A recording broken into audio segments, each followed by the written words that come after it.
Hi, welcome back to Movie Review Mom. Thank you for spending a few minutes of your time as we talk about movies. And today I've got a great one for you. Be sure and subscribe to my channel. That really helps me. And ring that little bell. It's actually down below, but it looks like that. And that will notify you every time I upload a new movie review. When you get a minute, visit my Facebook group called Movie Review Mom and check out my website called moviereviewmom.com. Now, let's get to the movie. Today, I'm reviewing 1917. This is an amazing movie. It's rated R, and the movie, and it's 1 hour and 59 minutes. And the movie review mom grade that I'm giving it is an A. Woohoo! I don't give them that often, but this one is very well deserved. If you haven't watched my movie reviews before, I'll give you a quick nutshell overview, some tips for parents. I'll talk about some themes that you can discuss with your friends and family after you watch the movie. And then I'll point out some things that I liked and things that I didn't like as fast as I can, because I know you've got to get to the movie theater. So first of all, stunning technique and talent in perfect form. This movie is written by Sam Mendes and directed by Sam Mendes. It's riveting and has immense meaning to me because it portrays a story that my husband's grandfather actually experienced and lived through when he served in the military in World War I. He was actually a runner that had to take messages from various areas to various areas, and he had to run through fields that were just covered or enveloped in mustard gas. And because of that, he was never quite the same after he returned home from the war. He told stories, and more importantly, he wrote journals about his experiences that my kids and my husband have devoured. It is really sobering to read them, and just an honor to have those letters in our possession because they're so priceless. A moment of silence for all of the brave men who fought during World War I. It was a horrendous, devastating war, as all wars are. Now, what's interesting is that this realistic and very immersive film was actually inspired by Sam Mendes' own grandfather's experiences during World War I.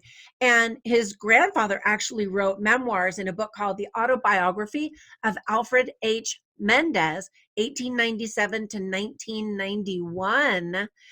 And the movie is actually made in his memory. Love that. Now, some quick tips for parents. There is some profanity and a few F-bombs.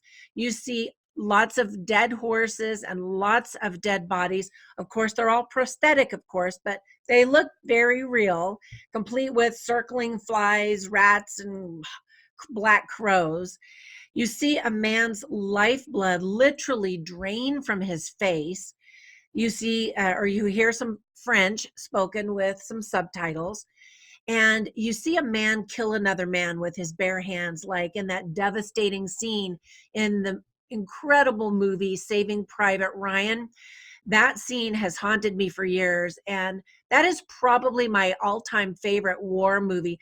I love war movies, and maybe you're surprised because I'm a girl, but they're filled with profound lessons in humanity, sacrifice, hope, brotherhood, and determination. And this movie has all of those themes. Now, some things that I keep banging my microphone. Sorry about that. Now, some things that I liked. First of all, unbelievable cinematography by 14-time Academy Award nominee Roger Deakins.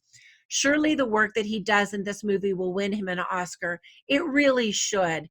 I loved the long sequences, especially in the beginning when they're walking through the trenches. Actually, they do that several times. And you might have heard that the entire film is shot and edited to make it look like one long single shot that takes place in real time. And it feels like that. It's just, wow. Seriously, the camera work is next level. For example, the camera keeps running from ground level, water level, over the shoulder in incredibly realistic shots that make you feel like you're standing right next to the characters and you're in the middle of the action dodging bullets. It's very immersive. I keep using that word because it really does apply. Some people are comparing it to like a video game feel, where if you've ever done first shooter games where you're kind of following over the shoulder of, the character who's shooting. And to some extent that's true, but that's not all of the shots at all. Now, the casting is also very good. It includes excellent performances by George McKay, Dean Charles Chapman, Mark Strong, Colin Firth, Benedict Cumberbatch, Andrew Scott, and Richard Madden. There is some salty humor provided by Andrew Scott's character, and really that's the only time that the audience I sat with even laughed. It's definitely a drama and very, very intense. In fact, the music provides this feeling of nonstop tension, yet it doesn't become monotonous. It's very intense, and there are a few moments where you hear the music. Otherwise, it just disappears as you're so involved in what's going on. How they prepared the fields and the landscapes to look like war-torn Europe is just truly amazing.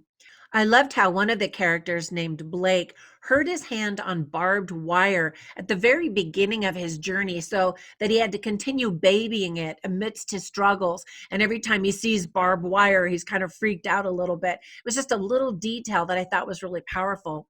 For a truly visceral experience, watch this movie on the biggest possible screen that you can, IMAX if possible. I love the way that the movie ended and began. It was just perfect.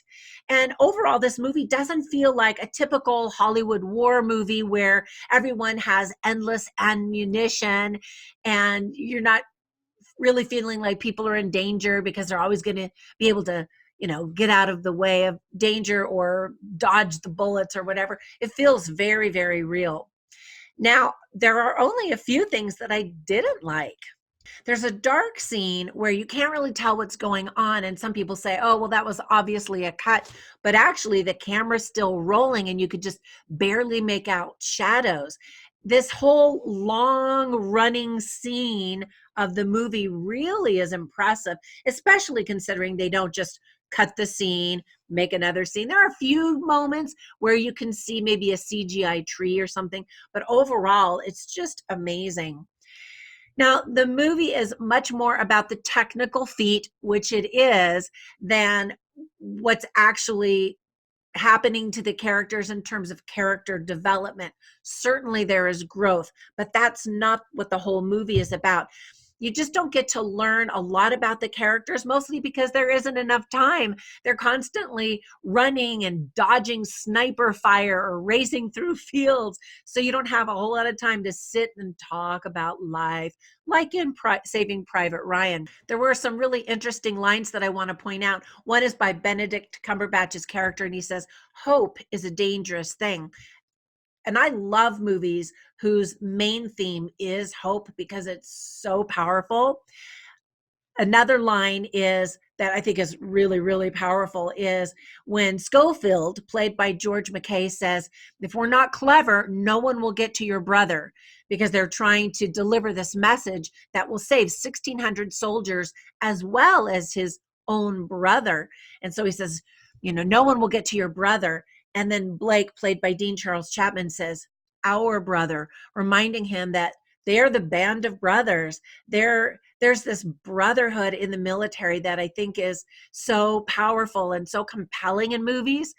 And my oldest son is actually in the military, and that is his all-time favorite part of serving, is developing this camaraderie with these brothers and protecting each other. He even has three of his own brothers. I have four sons, and he just has this great sense of being the protector and taking care of everybody, all of his fellow men. Okay, this is a mother talking. I'm kind of going on and on about my awesome son, but I'm so proud of him for serving in the military. And both of his grandfathers did. And then my husband's grandfather also served in this military. Actually, we have relatives on my father's side, I mean, my husband's side especially, who served clear back to the Revolutionary War. So maybe that's also why I love war movies so much, is because it's a part of who we are as a family, but part of who we are as a nation.